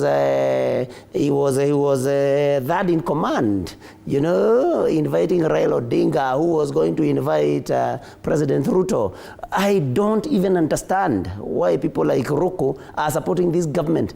It's only now. And he has no value for anybody from the Mount Kenya region. And that's why even when chairmanship positions are taken from Mount Kenya region, nobody, Roko here, I know he could be able to make a good budget chair. Why was he not made chair of any? I mean, this is a scheme. The target is Mount Kenya region, and no leader is supposed to raise his head or hand in the Mount Kenya region. And so, Bidan Muturi, his goose is already cooked. And Honorable Roko knows that. Kithure Kindiki, his goose is already cooked. I only pray that God will continue protecting Professor Kithure Kindiki. Anything can happen to him in order for him to clear the way to be able to continue bribing Raila Amolo Odinga and his cronies. And Geoffrey Ruku in a few days might just be left in Kenya Kwanza without a party, as his party has already written to the Register of Political Parties, declaring its interest to exit the Kenya Kwanza coalition. What will happen to people like Geoffrey Ruku and others within the Kenya Kwanza coalition? Let's take a break. We'll be back to discuss a lot more.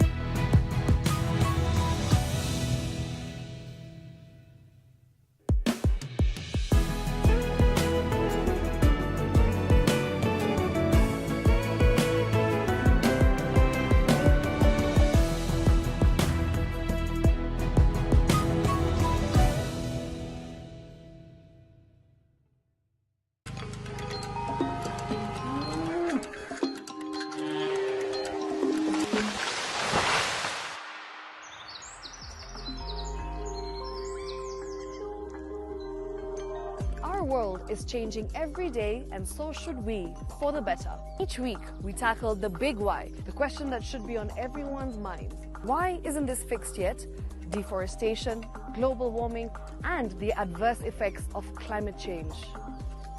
The future isn't just something that we inherit, it's something that we create. Join us on The Green Fix as we tell the stories of those who refuse to give up.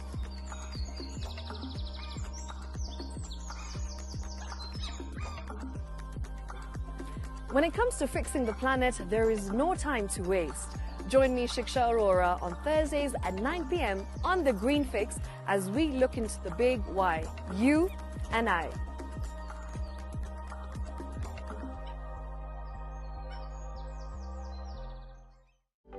For comprehensive information and education on your health, Body Garage is here. Don't allow anyone to pluck out your good tooth as long as it is strong and stable. Cancer doesn't start today and you get the symptoms tomorrow. By the time you pick it or the time it is manifesting in you, probably will be there about 5 to 10 years. The eye is the window to the rest of the body. Don't forget to stay hydrated. And of course, you at home do take your water.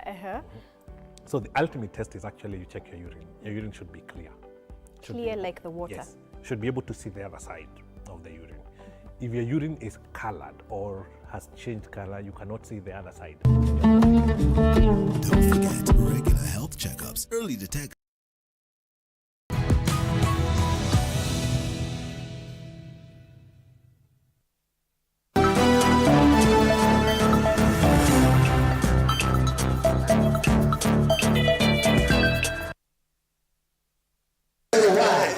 Speaking during an interview with a local station in his Kikuyu dialect Monday morning, Gachagua announced that the Mount Kenya region has officially joined the opposition after his impeachment 5 months ago.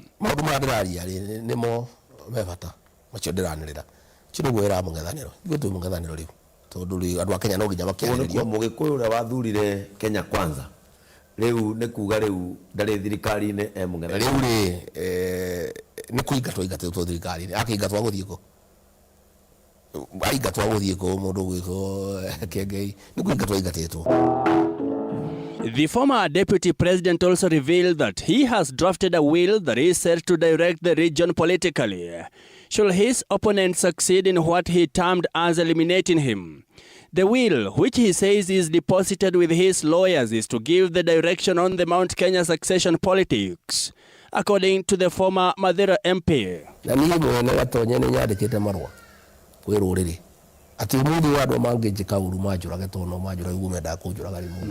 Marwa macio magathomwo kwi ruriri ndirwire ura ndireciria na uria abangite mena wakiri nengerete mawakiri matatu yandikite marwa ati umuthi uthi wa Gachagua ngihinga ritho angiona uru muthome ni undumiriri yakwa kuri ruriri ati mungiikara u mungithie njira eno mungiikara njira eno mitego na muigirwo nino mundu atubange maundu macio mothe ni nyandikite tondu bange succession ya miaka 50 ya ruriri ruru iyo ni ligasa yakwa ya nyumba eno. Gachagua says there are plans to fire 10 principal secretaries from the Mount Kenya region so as to make room for Raila Odinga's political allies in the looming purge, a move that he has termed as a betrayal of the agreement he had made with the president, which stated that Mount Kenya region will get 15 principal secretaries positions if they won the 2022 elections. Nimba PS arabanga uria kumacenjania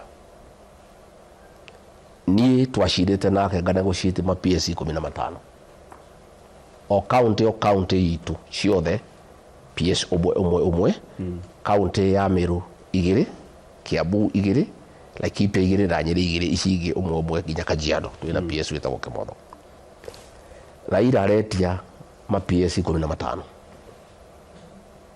ngirwa aratuika ni akunengerwo 10 William Ruto riu arabanga kuingata andũ aitu. This comes after his supporters in the National Assembly were kicked out of various committees.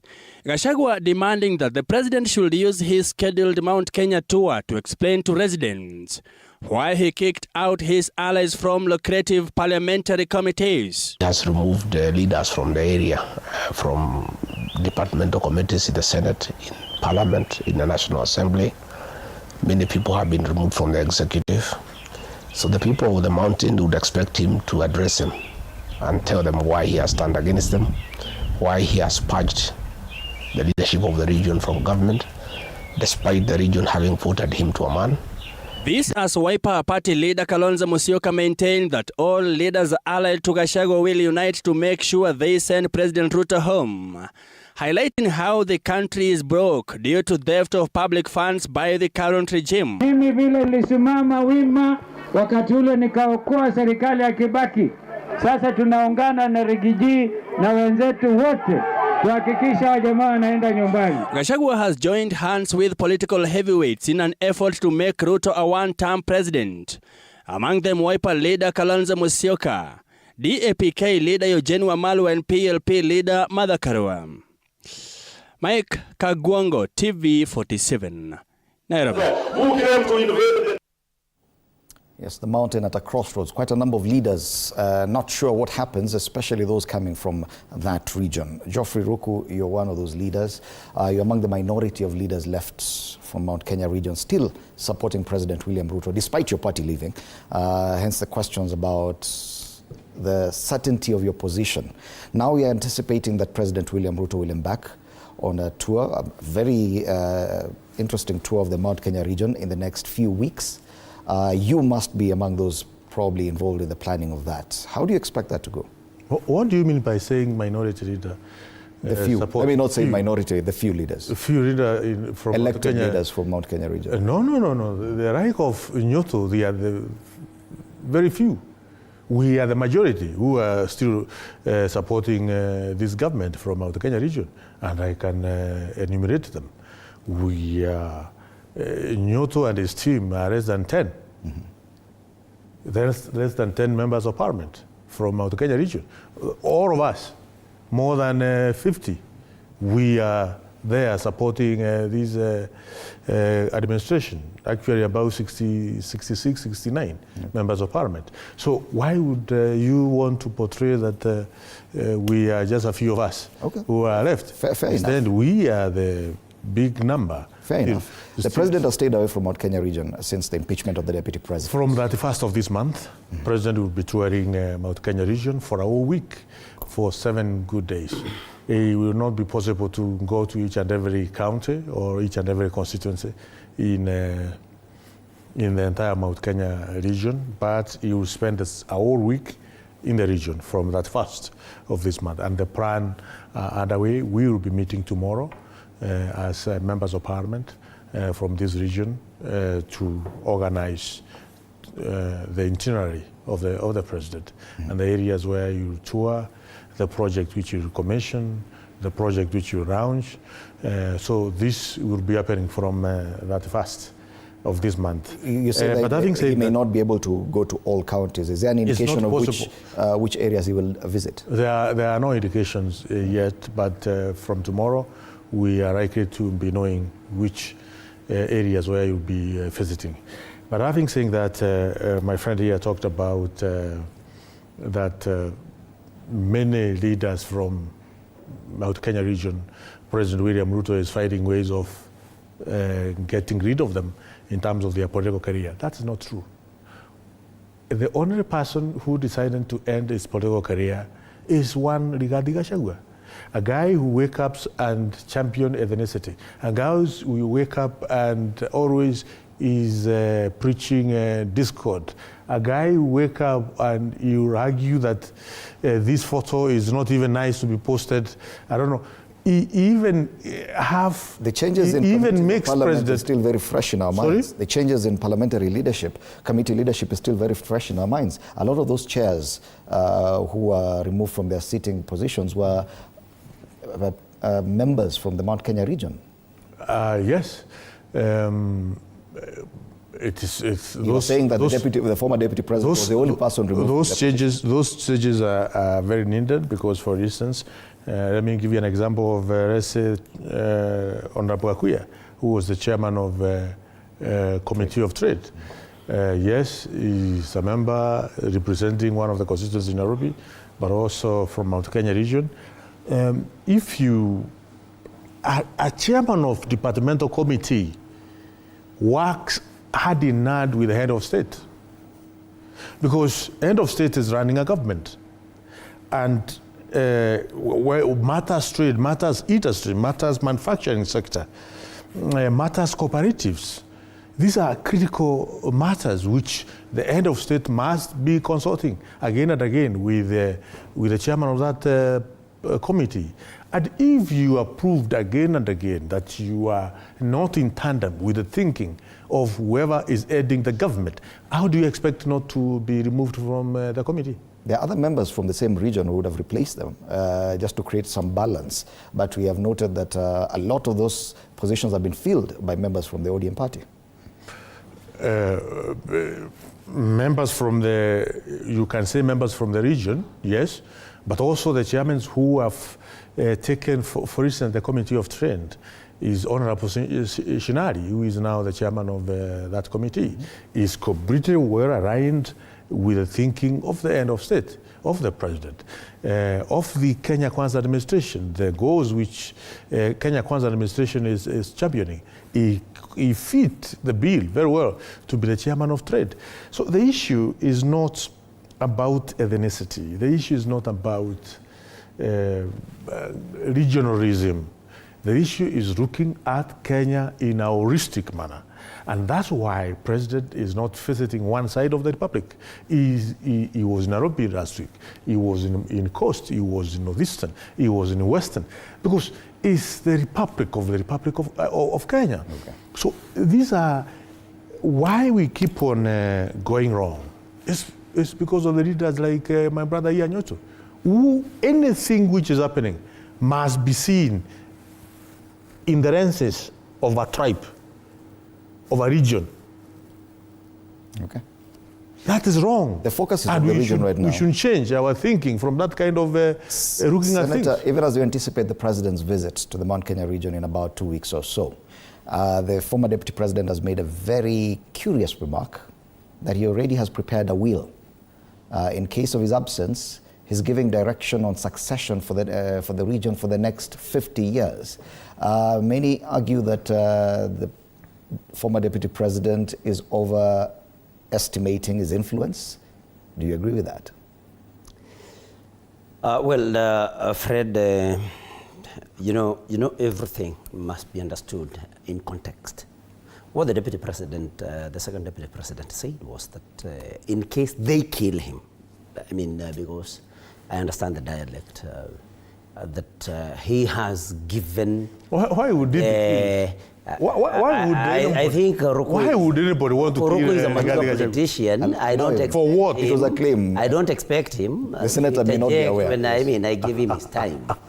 Even as he was saying that he was tearing me that we are the minority. So relax, my brother Ruku. So what the deputy president wanted to say, but I know their scheme. Because they tell us when we get out of this, whatever they say, I had to interrupt your line of thinking. I will not allow him to do that. So what the deputy president said was, should these people kill me because they wanted to kill me in Lemuru, only God saved me.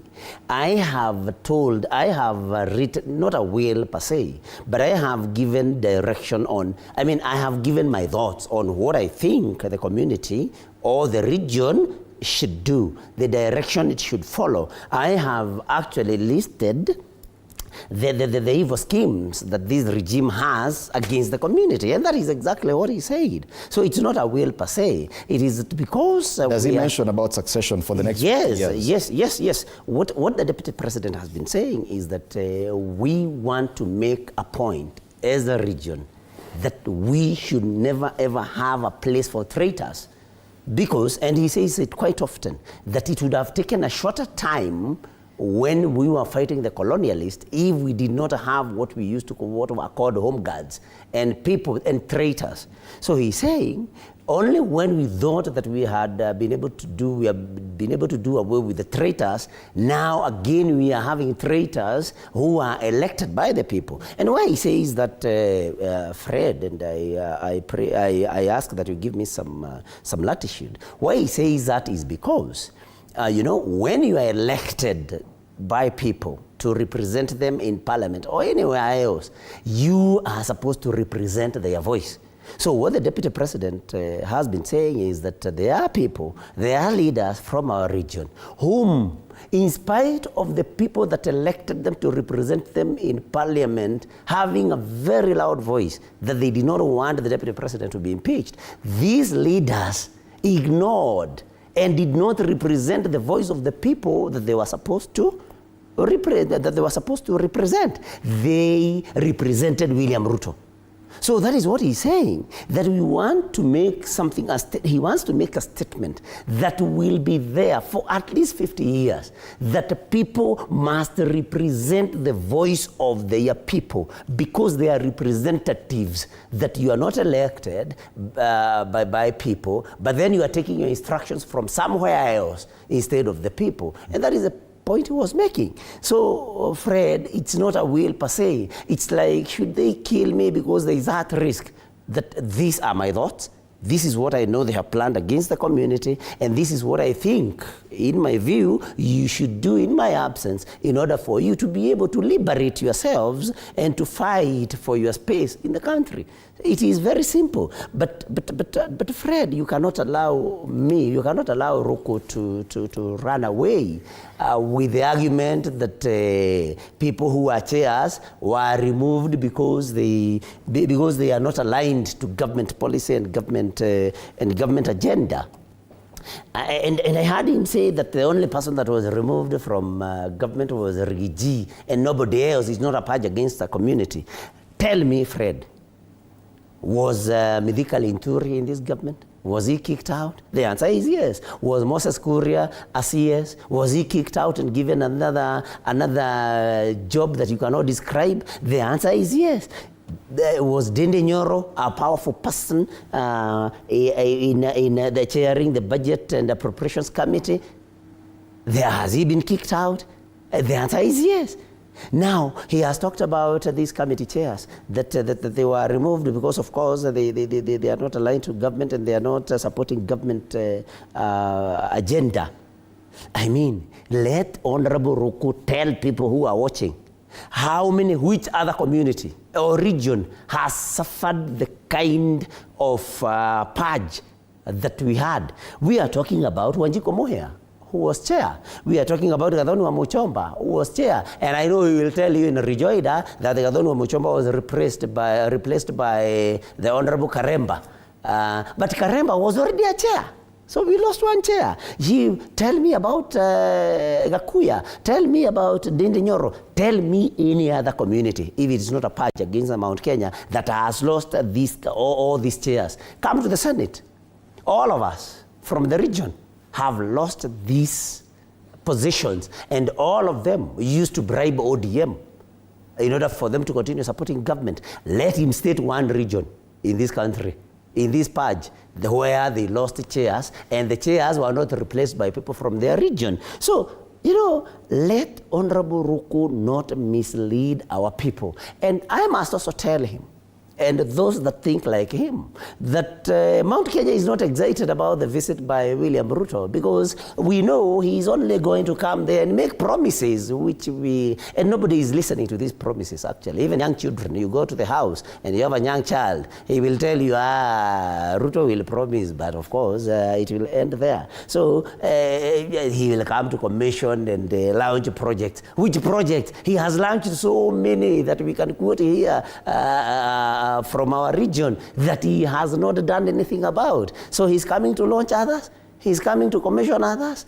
Let them finish the project that they have already launched, and then come and launch others. And I know Roko will tell you about Mau Mau roads. That was an Uhuru project. Let him finish it and then bring his own project. We talk about the projects that he will be bringing. So nobody is excited about this visit. The only people that are excited about this visit are the likes of Honorable Roko, and their hearts are not there, by the way. Mm-hmm. He also said that we are the minority, that those of us that are not supporting government from the Mount Kenya are the minority. I want to remind Honorable Roko that during the last election hearing period, William Ruto had not more than actually about 6 or so legislators from Mount Kenya region. And he carried he was able to carry the aspirations of the people of the region. Okay. So it's not about the numbers, because these are numbers that do not have the people. They are numbers who are there to represent their personal interests, and not the interest of. We have 4 minutes left, so I'll split it equally, 2 minutes each for your final remarks. No. You can't split them equally when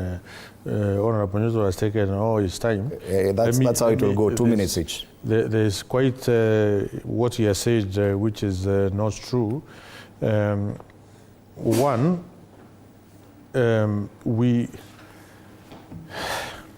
the minority and majority.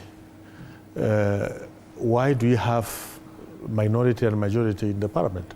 It's because the constitution provision and also the majority, I mean the standing orders provision of standing orders of National Assembly. They provide how to constitute committees of parliament. The reasons why, for instance, the majority side cannot hold a chairman position in public account committee. That is a committee for those who are in minority, those who can be able to look at the account of public accounts for how government has implemented or has utilized the money, public money, so that can be able to look at it keenly, ask difficult questions, you know. So the standing orders provide the composition of these committees, okay? And we cannot go against the standing orders of the National Assembly in terms of constituting the committees. There's that which my brother here said, which is terrible, because when we continue, when we can't be able to see this country as one indivisible nation, then we are in a great danger. And let me tell you, Dimuri, Kikuyu community is in great danger because of entitlement. Serious entitlement. And this has been the case of bigger communities across the Africa continent. We have Bagandas of Uganda who have been out of government for many, many years, over 40, 50 years, because of this case of big community which comes with a lot of entitlement, only looking at the affairs of the nation as communities' affairs. Okay. We have Hutus of Rwanda, a very big community, have been out of government for years now, for more than 30 years. Why? Because of looking at the affairs of a nation as their community affairs. I want to tell Honorable Nyoro, please stop looking at the affairs of the Republic of Kenya as Kikuyu community affairs. Okay. Kenya is bigger than one community. Kenya comprises of more than 42 communities, and Bere is one of those communities. Okay. Okay? So let's see Kenya as an affair of more than 42 communities. But Nyoro and his friend are fixated that Kenya affairs stop at Kikuyu's community affairs. And we are out of time. That is very wrong. And they are risking themselves in getting completely out of affairs of this country for many years. Okay. But I know they are clever. We have clever Kikuyus who are going to take them out of this position they are holding come 2027, so that we can continue building a nation as one Kenya, where we don't look at affairs with the kind of lenses which Nyoro and Gachagua are looking at the affairs. Allow us to end this show. Senator, you go, parting shot. Thank you, Fred. You know, let me say that the visit by President Ruto is welcome. We cannot prevent. He's the president of Kenya. Mount Kenya is in Kenya, and he's welcome. But of course, he should come ready with answers from people from that region on the things that he has done to them, insulting them, calling them stupid. Of course, purging. Engaging in a purge against their people. Of course, we have issues of abductions, and this is national abductions and killings, and let him come with the ready answers for that. And of course, the promises that he made to us, and that kind of thing. So they are welcome, but they should come with answers. But I want to be very categorical. I want to be very categorical. He wants to disrupt my line of thinking. Yes. I want to be very categorical that my ethnicity, our ethnicity, is not a crime. I will not be intimidated by Honorable Roku and those that he serves to start feeling guilty of my ethnicity. I have listed people that were in positions in this government that have been removed and have people from our region and have not been replaced by people from our region. If Honorable Roko wants his masters to think or to see him here, say, calling us, tribalists, so that we do not talk about when somebody has targeted a community. William Ruto has targeted our community, that we should not talk about that, because if we do, then we are looking at Kenya in the prisms of ethnicity.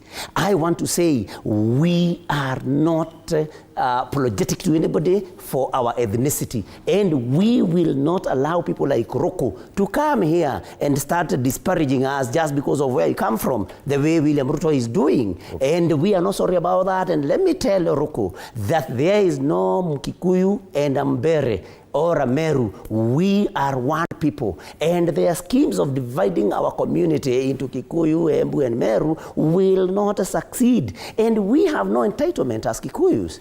We voted for William Ruto knowing very well that he was not a Kikuyu, that he did not come from our region. Okay. Why is it now that when we talk about the things that he promised us and things that he has not delivered, and that he has targeted us as a community, that when we point out to this, that we are told that we are looking at Kenya as tribalists and we are entitlement? I mean, we will not allow ourselves to be treated the way Jews were treated by the late Hitler. And Roko here should give us a break. I think the point give us a break, and we will not. We are not apologetic. We are not apologetic, and will not be any apologetic because of it. Let him tell me which Kalenjin was removed by William Ruto. Gentlemen, I think before he calls me a tribalist. Our time is up. Thank you so much, Senator Joe Nyoro of Murang'a and Geoffrey Ruku. It is very wrong in Muri to have this kind of withdrawal. No, we are calling us tribalists when we say that we are targeted. Someone cannot be able to see Kenya bigger than his own community. Before you start here, wrong. And by the way, the conversation has ended. You can do better. You can do better. For record, that show has ended. You can do better. For record, State of the nation. We're moving to the next discussion after the break. Today being a Relationships Wednesday, men, take time to fear women. That's a conversation we're going to be having a very big panel in studio. Do stand by for that conversation. Thank you so much, gentlemen, for your time at TV47. My name is Ndindi. Good morning.